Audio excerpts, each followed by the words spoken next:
Hello everyone and welcome to this talk on wildlife population assessment in the digital age. My name's David Borchers. I work in a centre called the Centre for Research into Ecological and Environmental Modelling at the University of St Andrews, and the kinds of things we specialise in are statistical methods to address ecological problems. So what I'm going to be talking about in this talk is the kind of work I do, and in particular how digital devices are changing the kind of research we do and the kind of problems we have to address. I also hope in the course of the talk to interest you in the research we do and the problems we address. The icons you see down at the bottom of the page are some of the organizations that I've collaborated with in doing the work of this talk, or organizations who funded the work. Okay, so I'm a statistician, so I work in this pink area here, but the problems I address arise in ecology and biology. So it's the ecology and biology that drives the statistical research, at least the statistical research that I do. So I usually work in this intersection over here. But with the arrival of new technology, and in particular digital technology, these two, purple and blue ovals, become more and more relevant to my field. So technology, because we have new ways of gathering data, and then computer science, because computer scientists have developed smart, efficient ways of processing those data. So the area that I now work in is this red area, and increasingly involving computer science. And I'll talk a little bit about the changes and how my work has drifted into that direction in the course of this talk. Okay, so as I said, the drivers of the statistical research are ecological or conservation problems. And I can't cover all the sorts of things we do in this short talk, so I'm going to focus on two things. And in fact, I'm going to focus on one and a bit things. The two conservation problems relate to snow leopards on the one hand, and I'll spend most of the talk talking about that.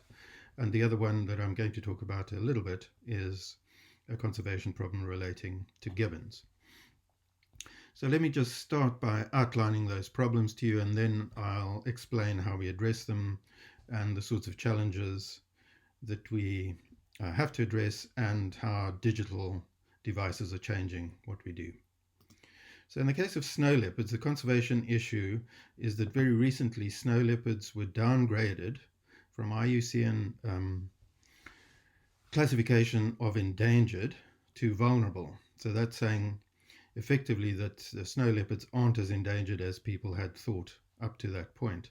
And there's a controversy over this. So the scientific community, snow leopard community, is really divided on this. Some of them think this is the correct thing to do, and some of them think it's quite the wrong thing to do. And there was a paper by the director of the Snow Leopard Trust in Science arguing that it was the wrong thing to do, but then there are scientists on the other side who feel it was the right thing to do. And so why is the controversy? For me, the underlying reason that there is this controversy is because of a lack of data, a lack of information. And why do we have a lack of information? Well, because snow leopards are notoriously secretive. They're very difficult to see in person, and so very difficult to survey. They live in forbidding high altitude and low temperature conditions. So, and they live over a huge range covering 12 countries. So this map shows our current best guess, although that's not a very fixed thing either, of where snow leopards live. And you can see it is absolutely massive. It goes from Russia all the way down to India, from Afghanistan across to China. So a massive area to survey, and the area has been only very, very sparsely surveyed. Perhaps the estimates of around 2% of the snow leopard range has ever been surveyed, although there's also disagreement about that. No one's really ever tried to survey the whole snow leopard range. And in part that's because it's so difficult to do. So this forbidding high altitude, low temperature conditions really came home to me when discussing with some of the snow leopard researchers how they do the surveys. And so they said that they take graduate students in summers. They sometimes take graduate students to help them doing the surveys. And one of their biggest problems with the graduate students is that they have to send a large fraction back because they get altitude sickness. So the issue here is it's very, very difficult to gather reliable data on these animals. Switching to gibbons, there's a conservation issue there. There's not controversy about it, but it is a conservation issue. So there are 20 gibbon species, and all but one of them are either classified either as critically endangered or endangered. So there's a consensus that gibbons are in trouble, and they're in trouble because of habitat loss and habitat degradation, hunting, and illegal wildlife trade. But although there's a consensus about the fact that they are in trouble, we don't really know that much about how many gibbons there are. So they occupy a very large area as well in Southeast Asia. So the colored area here is the only place you'll find gibbons on the planet. And the reason we don't know that much about them is in part because they're also very difficult to survey. So they live in forests, and sometimes they live in forests in very inhospitable countries. So the central picture here shows some of the atypical karst cliff region in which gibbons live. So it's very vertical habitat, deep valleys, very difficult to move through, very difficult to get into, and thick forest. The picture on the right is not quite as inhospitable, but you can see the very thick forest. And the picture on the left is a photograph that I took on some fieldwork last year in Laos. And you can see this path here. This is probably the biggest, most well-defined path that we went on in the whole time we were there, and it's not very clear. And you can see that if you look off the path, if you look off the path, you can't see more than a few meters into the forest, and that generally is the case. You can't see more than a few tens of meters into the forest. And so trying to survey gibbons by looking for them visually is very, very difficult and not worthwhile in most habitats. So the way people survey gibbons is by listening for them, because they make territorial calls and you can hear them from a large distance. Okay, so those are the two conservation issues that I'll be looking at. And they're quite different issues and very different habitats.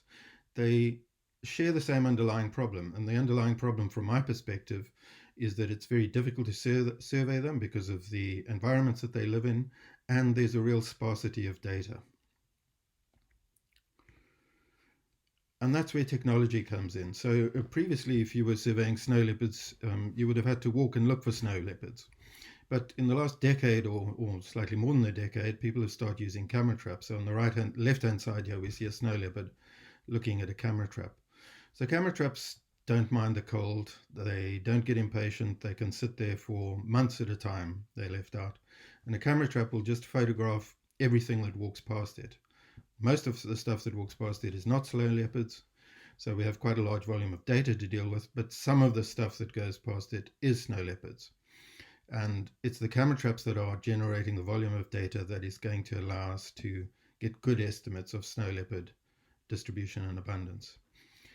The other way snow leopards are surveyed is through their scat.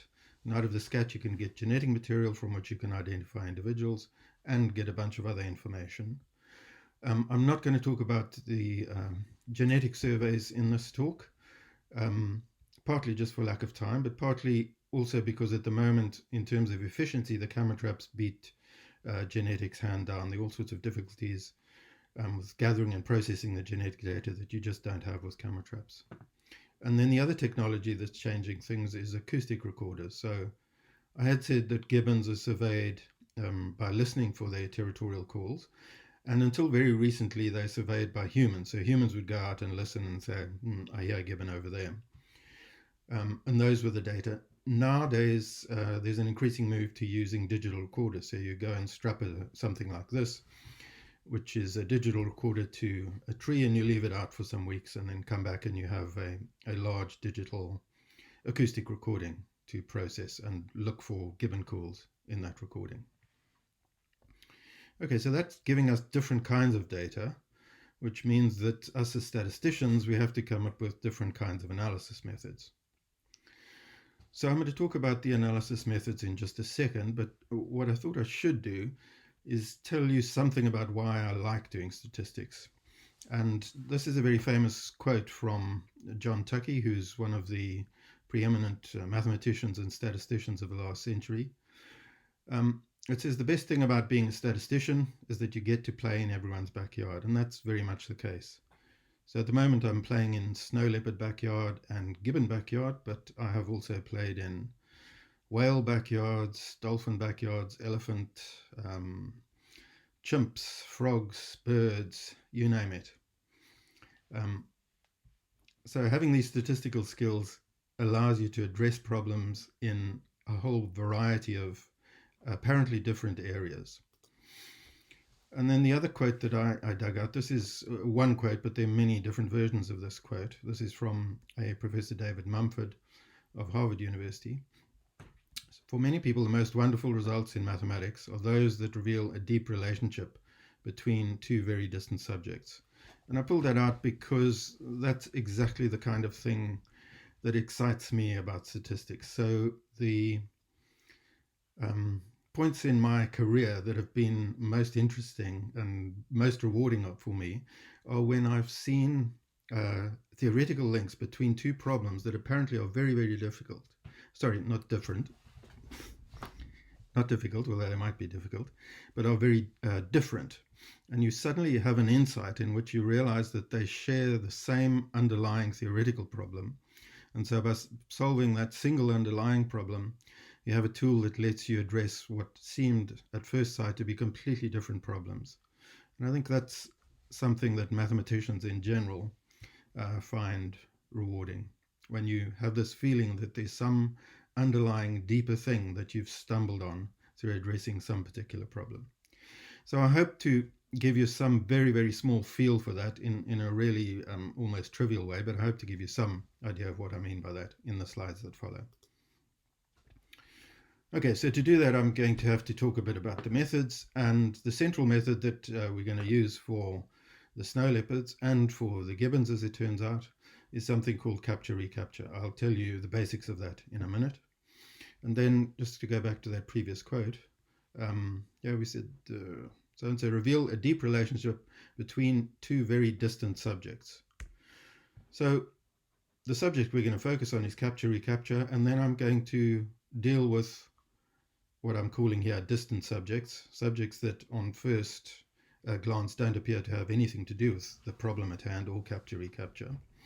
The first is least cost path analysis. So this is a problem in mathematics and engineering. If you're trying to get from A to B, and there are various ways of doing it, and the various routes have different costs, the algorithms for finding the route that will corresponds to the lowest cost. So that doesn't on the face of it have anything to do with snow leopards or capture-recapture.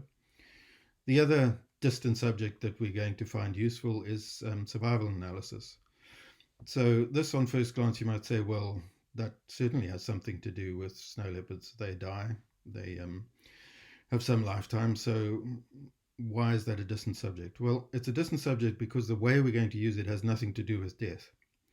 So this is a whole field of statistics that deals with models for times to death. And we're going to use it, as I said, for something that will help us, but has nothing to do with death.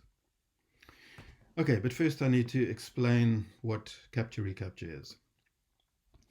So capture-recapture has been around for a long time, well more than a century. And the basic idea is very simple. So you go out on one occasion, you capture some individual animals. So I've got here 4 leopards were captured on the first occasion. Now, typically when these methods were first developed, you physically did capture the animal. So it might be used for small mammals, for example. You set a trap, you caught the animal, and then you tagged it by putting something in its ear or a ring on its paw or leg or something. And it's still used in that way a lot for birds. So there was this physical capture, and then typically you would physically mark it by ringing it or something.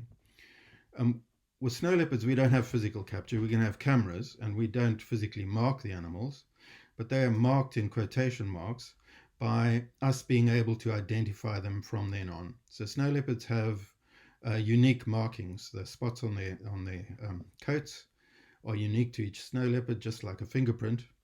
And so once we've seen the snow leopard once, it's effectively marked, because if we see it again, we assume in the rest of this talk that we will be able to identify it.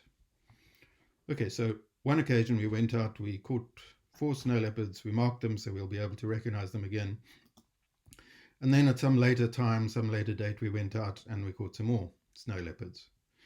And of these 4 animals we caught this time, 2 of them were ones that we'd marked previously.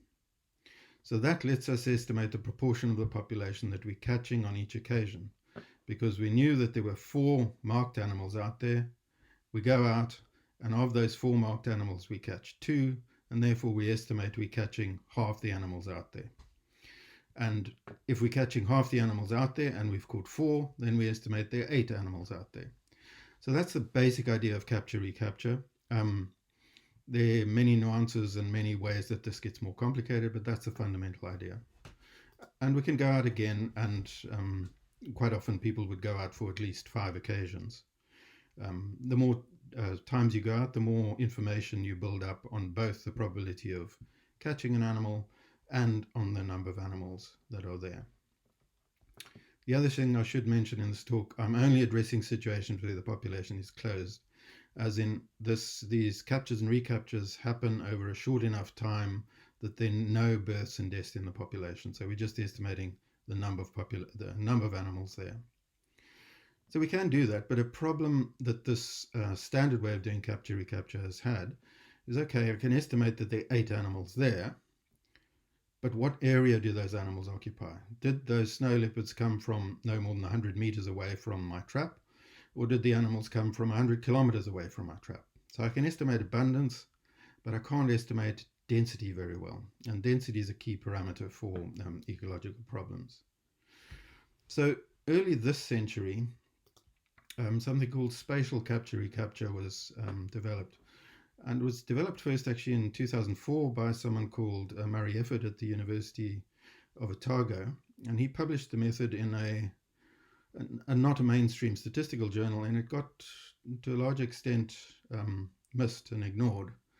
Murray came to visit me, and we worked on this problem together, and we developed the statistical foundation for the method and published something in 2008. At the same time, researchers in the US, primarily someone called Andy Royal, developed this pretty much the same method with a slightly different flavor to it. So 2008 is when this first happened. And one of the key things that spatial capture-recapture does is it lets you estimate what distance the animals came from to be caught. So it lets you estimate density as well as abundance. But the other neat thing that it can be used for is with spatial capture-recapture, you can swap time and space. So remember, with ordinary capture-recapture, we needed occasion 1, time 1, occasion 2, time 2. So it had to be through time. And then we didn't know much about space.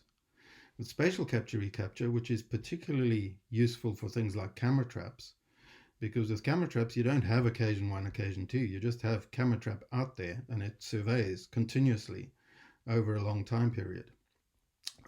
They typically are left out for months at a time. So this idea of occasions become a little bit redundant when you're doing a digital detector like a camera trap.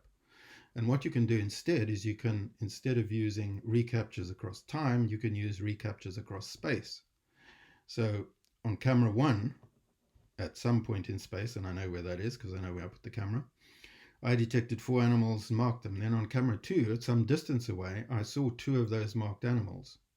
So I get exactly the same information. I get capture, recapture, and then camera 3, some recaptures and so on. But I get it across space rather than across time.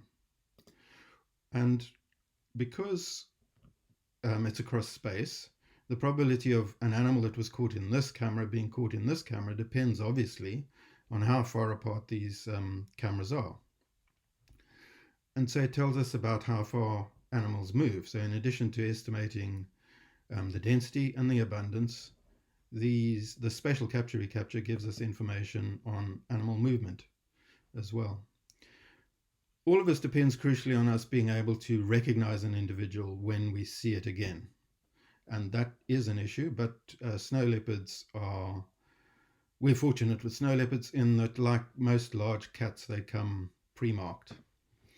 So this is an image that I found on the web, and it illustrates the idea quite well, I think. So this is not a snow leopard, this is a jaguar. And this jaguar is marked with portraits of Edgar Allan Poe and Abe Lincoln. if you look at the end of this grey arrow there, that spot is blown up here, and clearly that's Edgar Allan Poe. And if you look at this spot over here, blown up here, that's clearly a rough image of Abe Lincoln. So once we've seen this leopard, or at least the left side of this leopard, if we see it again, we can find Edgar and we can find Abe and know we've got the same animal. Okay, so here's an example of a real survey of snow leopards in the Tost Mountains in Mongolia, this area that's approximately covered in blue here. So this is the survey region, and the red dots are the cameras, so there are about 40 traps, camera traps put out here. The coloring is something called ruggedness, which basically is how steep and rugged the terrain is. Yellow means very rugged, steep, mountainous areas. Blue means flat, sort of plain areas. And when I started first working on this particular problem, the snow leopard ecologist said to me, the way to think of this is think of the blue, the plains, as the sea, and think of the yellow as the islands. And snow leopards don't like being in the sea. So if a snow leopard wants to go from this mountainous area to that mountainous area, it is not going to go straight, because that involves going through a bunch of, quote, sea. What it's going to do is stick on the mountains, then jump across to this mountainous island here, and then jump across there. Keep that in mind, because we'll come back to that. So what's the data we get out of these cameras? It's just this. So this is for one particular animal that's been numbered number 6. Was not caught on any of these cameras without the pins in them, the black pins. Was caught 6 times on this camera, 3 times on this one, twice there, and once here and once here. So that's the basic data. That's all we get for animal number 6. Animal number 4, similarly, we get frequencies of capture on some traps, and in particular, the animal's not caught on most of the traps. So you can see immediately this tells us something about how far the animals range. Clearly, this animal appears not to range much more than the sort of area around the traps on which it was caught. And we can formalize that by fitting a statistical model of their ranging to these count data, counts being number of times caught on each trap. And here I've done that graphically. So this is the survey region, the black dots are the camera traps. The little pins here are the same data for that animal I last showed you. And this is the model, this sort of cone-shaped bump here is the model that we have for that, how that animal spends its time. So the fact that the height of this bump is very low out here says the animal spends very little time out there, is unlikely to go that far away from its activity center. Its activity center being underneath the highest point of this bump, and this model fitted to these data says, well, it spends most time in the region sort of in the center of this circle here. Now we can simultaneously fit that kind of model to the detections from all the animals that we detected in the survey, and there were about 14, I think. And so the spikes here are counts of the individual animals. I haven't shown their individual identities, but each bump is what might characterize the home range of each one of these detected animals. And you'll notice that some cameras didn't detect any animals, so they're 2 out here and they're 2 out here.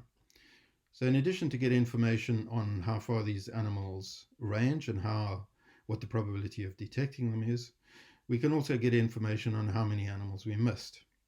And we do that effectively by saying, well, if there was an animal at some point here, what is the probability that it would not be caught on this one and not caught on this one? And by working out analytically, we have methods that will effectively search across all possible combinations of locations and numbers of animals. And we find the locations and numbers of animals that are most likely to have generated the data, the spikes that we see here. And moreover, we can make the locations of the animals, or the probability of animals being at certain points in space, we can make that depend on the habitat. And remember, ruggedness is an important habitat here. So when we do that for this population, we get a density map that looks like this. The red bits are the high density points for the activity centers of snow leopards. And so this fits with the biological knowledge. We have no snow leopard activity centers in these non-rugged areas, and the animals tend to stick to the rugged areas. Okay, so that gives us the machinery to go and estimate snow leopard abundance and distribution, and how it's related to covariates variables like ruggedness across their range with enough effort being number of camera traps.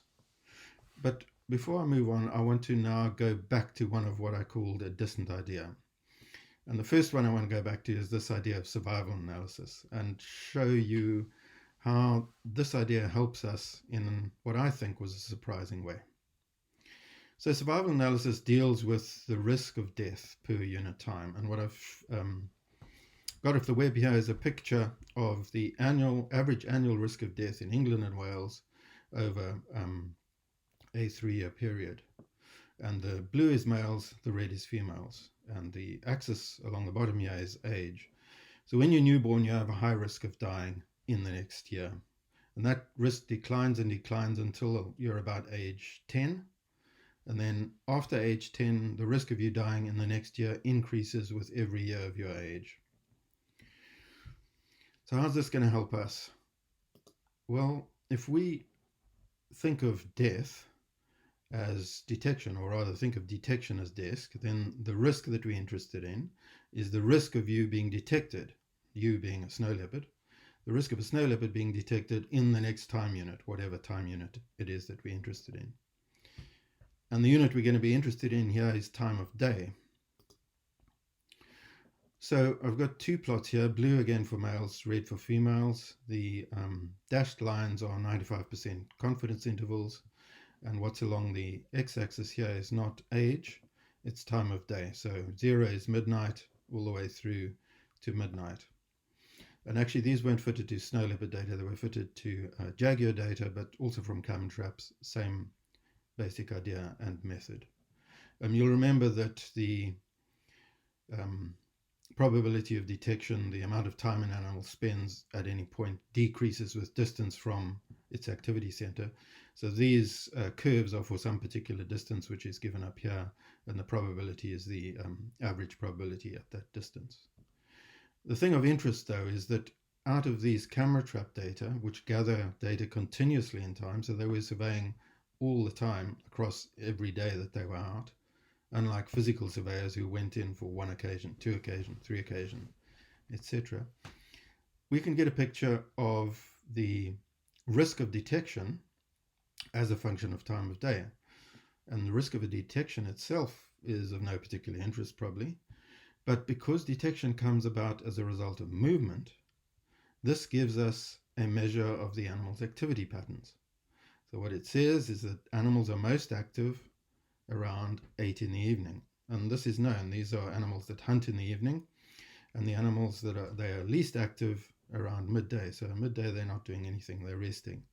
They're nocturnal and they're most active in the evening when they hunt, and then that declines down to midday.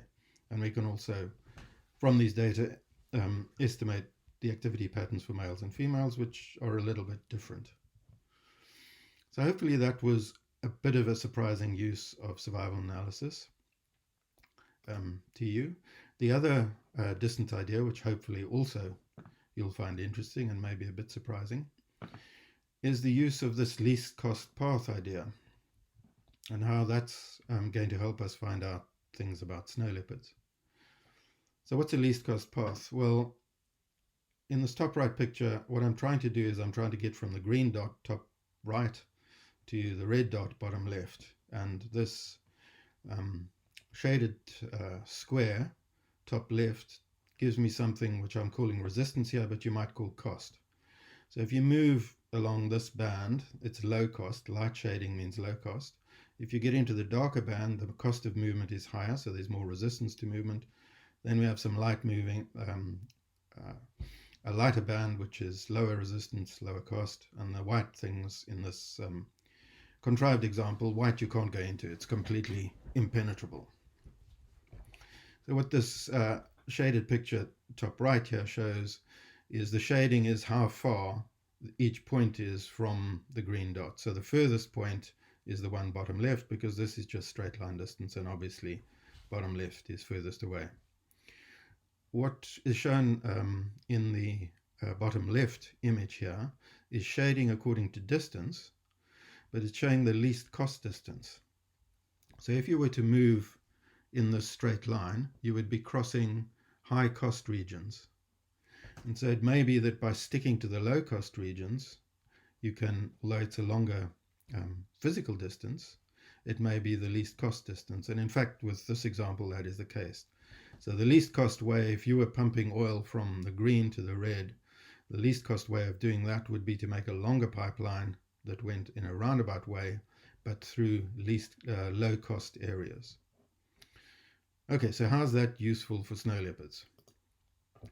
Well, we can take this tossed survey region and we can pixelate it. So you can see this actually has been pixels. We've cut it into little squares, so squares like this, but much smaller. And each square has a single color attached to it, the color being ruggedness. So if we now make ruggedness the thing that drives cost or drives resistance, we can then estimate a least cost path from anywhere to anywhere. So for example, from this camera 7 to camera 29, the Euclidean path, the straight line distance, would just be a straight vertical line like that, but maybe the least cost path would be sticking to the yellow and brownish areas and jumping onto this island and going across there. And that's certainly what the snow leopard ecologists expected. They told me that if a leopard was going from here to here, it would not go across the green. It would not go across the flat area. It would stick to rugged, jump across to rugged, and then jump across to rugged. So minimize the time it spends in the green. So in terms of cost, it turns out that the green is high cost for snow leopards. They don't like being there. They resist going there. So we can fit a model in which we estimate the cost of moving through each kind of habitat, as well as estimating the abundance and the range and so on. And when we do that, I was very pleased with this picture, because this picture shows exactly what the snow leopard ecologists said would happen. So these are just a few paths, just sort of fairly arbitrarily chosen. Let's just look at this one. So these are animals.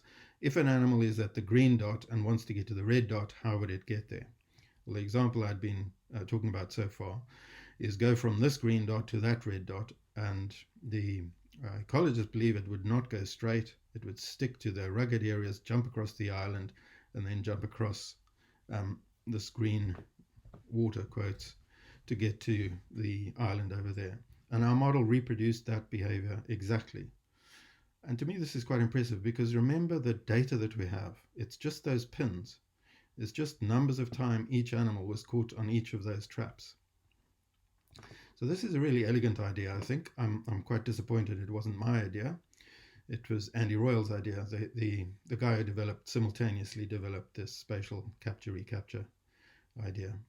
And this is very useful ecologically, because it tells us something about habitat connectivity. So it tells us, you might think that this point and this point are just as close together as this one and this one. But in terms of cost to the animal, these 2 points are much further apart, because the cost of getting from here to there, it has to go through this high cost region, the flat region. The cost of getting from here to here is much lower, because it can stick to mountain the whole way.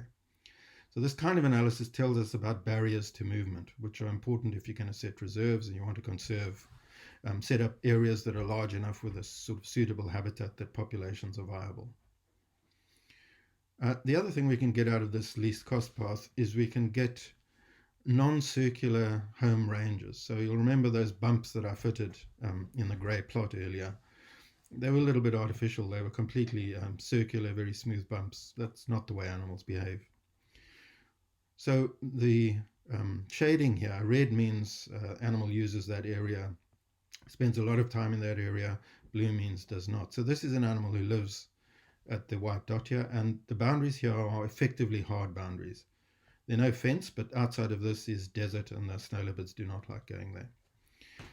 So this animal spends its time in this mountainous region. It'll go a long way in the mountainous region, and very much won't go nearly as far if it's got to go into flat. So this is much better representation of how the animals use their habitat. This animal, you might remember from the plot, is sort of surrounded by sea, as in surrounded by flat areas. So this animal just kind of sticks pretty much to the rugged areas, which in this case is a much smaller region than this animal. So is this realistic? Well, we have some information on how realistic it is because the Snow Leopard Trust has added GPS tags to a bunch of snow leopards, and so we can see how they move and what sort of habitat they stick to. And this is a particular pair of tags actually to a mother in pink and her cub in green. And this is the same area as I've shown you before. So these are the mountains. It may be a little difficult to see, but the shading here is the mountains in the south of the Tost region. Underlying here is this sort of horseshoe shape slightly to the north. And so the point that I'd plotted was going from here to that island to there. So let's see how this mother and her cub move around this region. So you can see they're sticking very much, not entirely, but they stick very much to the mountainous region. They have a home range size that's sort of similar to those that we've estimated from the capture-recapture data. And I should point out that females have slightly smaller home ranges than males do. So this also was encouraging because it said that the kinds of models we'd fitted for how the animals distribute themselves across space and what sort of habitat they prefer agrees very well with these direct observations of how they distribute themselves across space and the habitat that they prefer. And then if we look back at, compare that track from the previous, the little animation with our model here of how the animals distribute themselves, well, this animal distributes itself over a much larger region than did that mother and her cub, but this might be appropriate for males. Males have much larger home ranges than do females. Okay, then finally we can put these two so-called distance ideas together, the one being a survival analysis idea, the other being this least cost path idea. And just to remind you what they are, the survival is, we think of survival as surviving detection. And we can, if we're looking within a day here, and then we have a risk of detection, which reflects the animal's activity. And then we also have this least cost path. So if you look at the right plot here, and this is actually, again, a jaguar, not a snow leopard, but the same idea applies. So the jaguar's activity center, its home is here, and there's less resistance moving to the east than moving to the west, so it tends to move more easily eastwards. And then I'm going to show you a little animation here where we combine the temporal components, how its activity changes across the day, with how its range changes according to the habitat. And we get a sort of moderately complex picture of how this animal behaves through a day, and I'll show you that now. So that's it contracting around midday, and now it's going out to hunt. That's its biggest area. Then it contracts again, little plateau here, then contracts to midday. So the range contracts at the same time as the activity reduces. And so that also was quite satisfying because remember the data we have here are just camera trap data with counts of detections and times of detections. And we're able to estimate reasonably complex behavior. And that's essentially because these things camera traps sample continuously through time, something that people could not possibly do. So this would not be possible without the digital detectors.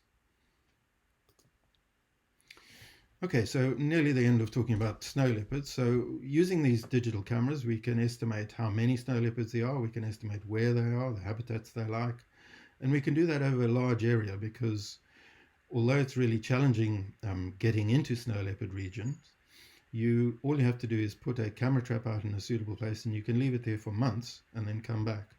So people are putting tens and hundreds of camera traps out.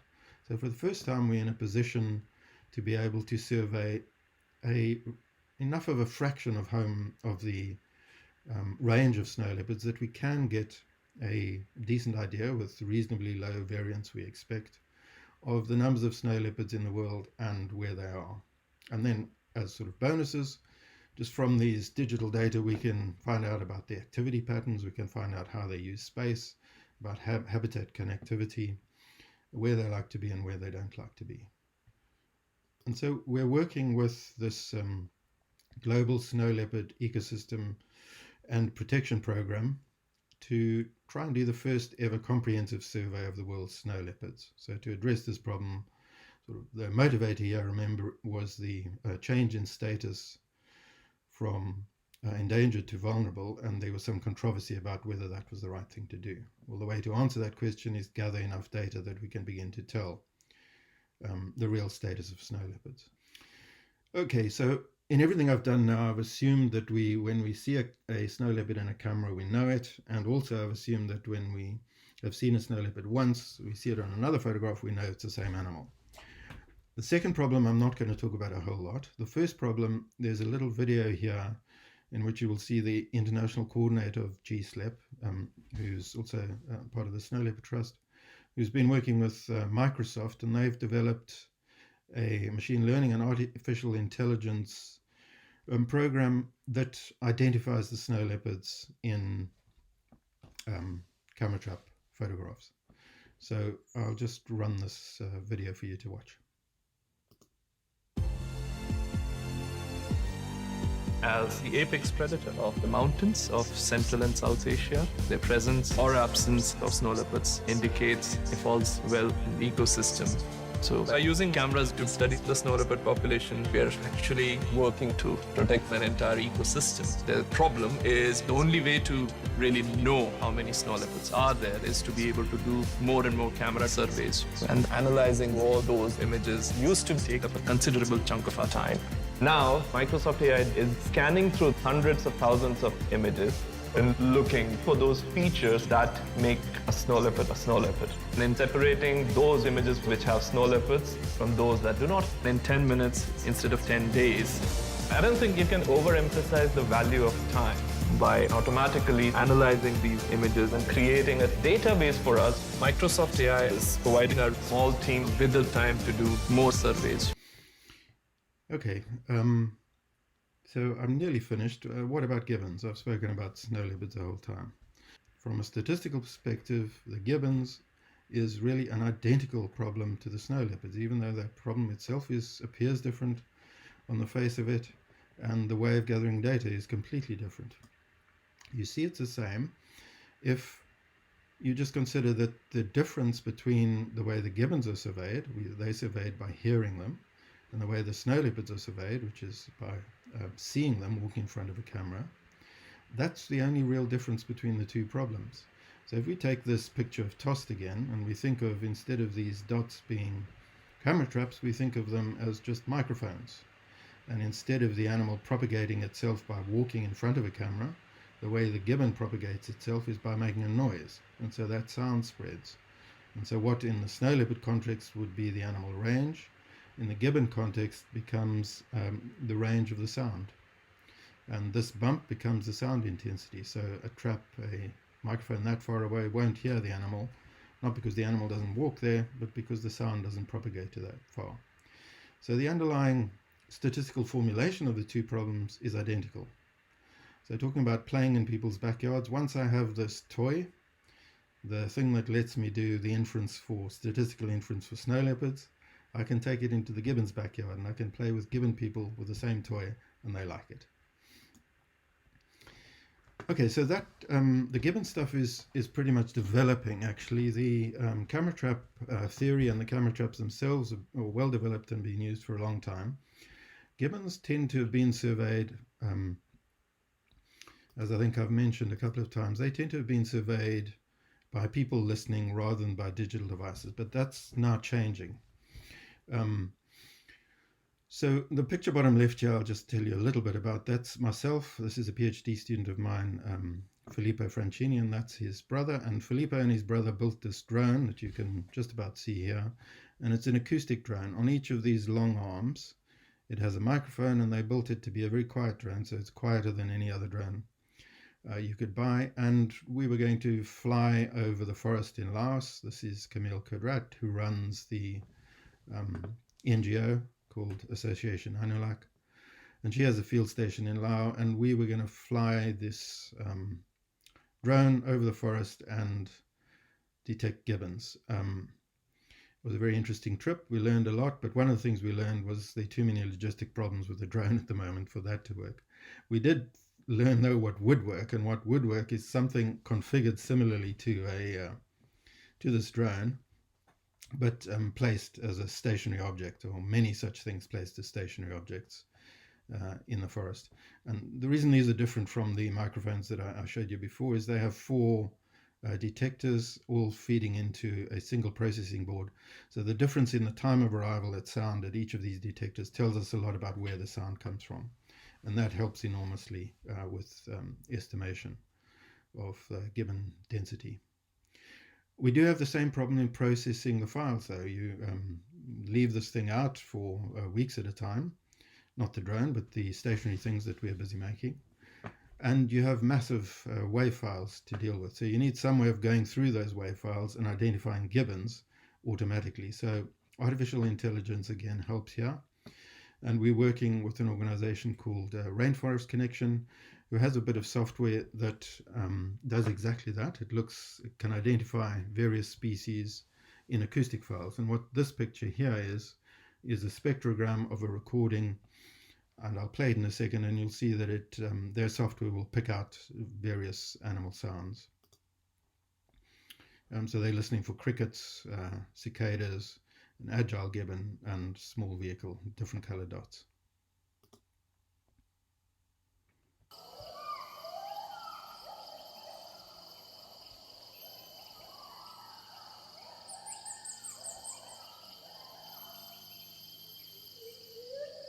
That's a gibbon.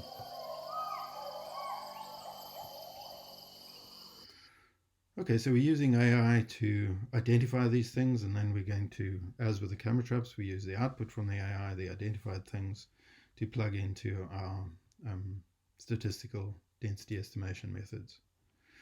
So that's almost the end of the talk. This last slide is just about where does our research go from here.